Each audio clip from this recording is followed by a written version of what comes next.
তাহলে তুমি আমার মেয়েকে বিয়ে করতে চাও? হ্যাঁ, আমি আপনার মেয়েকে বিয়ে করতে চাই। আমার মেয়েকে বিয়ে করে তুমি কি খাওয়াবে?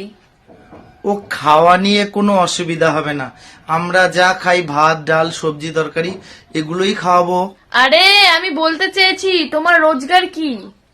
আমার রোজগার তেমন নেই, কিন্তু আয় আছে।